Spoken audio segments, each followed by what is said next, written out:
Li bajoreke Sarawanê roja şemiyê di encama gulebarandina leşkeran ya bo rawestandina otomobîlekê de keçek penaber ji lingê xwe birîndar bûbû û ew bo dermankirinê veguhastibûn nexweşxana Dursun û Dabaşiya zanîngeh Wanê.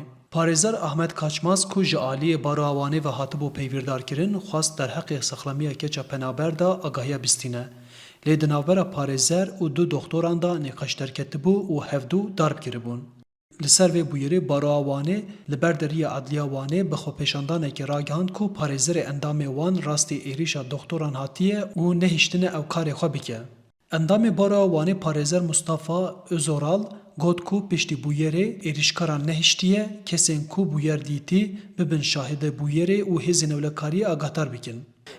Hevpişeyê me parêzer Ahmet Kaçmaz bûna keçekî penaber ku dibin nexweşxana zanîngehê li wê derê jî sê çar roja tedaviyê çê nakin piştî çe rewşa xwespêrê xwe ew keçika penaber ji bijîşka dipirse bijîşk jî li hemberî de dikevin êriş lê dikin hem xebera dibêjin hem jî lê dixin piştî wî jî dibêjin ku kes nikare ku karê me nîşanê me bide kes nikare me ew bike em kîngê hez bikin em ê hîngê bikin.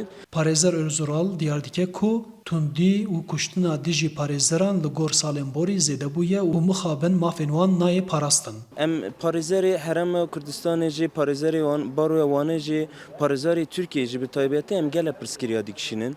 Ev pirsgirî gelek cara li hember xwespêrê me, li hemberê dozên me, carna jî aliyê ew tên yani leşker û polîsa jî çê dibin yani êriş li parêzera dikin nahêlin ku em mafê xwe û mafê xwespêrê xwe biparêzin.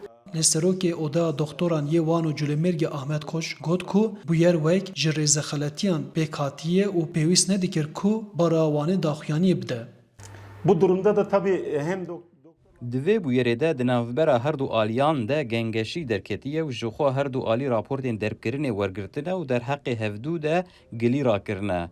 A rastî hewce nedikir ku ev bûyer ev qasî were mezinkirin û pêwîst nedikir ku Baroya Wanê daxuyaniyê bide. Li Wanê em wekû rêxistinên doktor û parêzeran tim li ser mijarên civakî bi hev re kar dikin. Bi vî şeklî be agahdarî di navbera her du saziyan de çêbûye em xemgîn bûn. Koç her wiha teqez dike ku nêzîkatiya wan ya bo dermankirina rûnişvan û penaberan heman şekliye û çi cudakariyê naxin navbera wan da. Doktor Koç got ku piştî xilasbûna enfeksiyona li lingê keça penaber ew dê were ameliyatkirin. Li gor koma mafên parêzeran ya Tirkiyê salê 6 parêzer ji ber mijarên siyasî, hevberdanê, mîrat, qerdaran, an tên kuştin an jî tên birîndarkirin. Ji aliyê din ve Sendika Xebatkarên Sexlemiyê diyar dike ku di nava sala 2021 da 190 bûyer pêk hatine û 316 doktor û xebatkarên sexlemiyê ji êrişan zirar dîtine. Arif Aslan, Dengê Amerîka, Wan.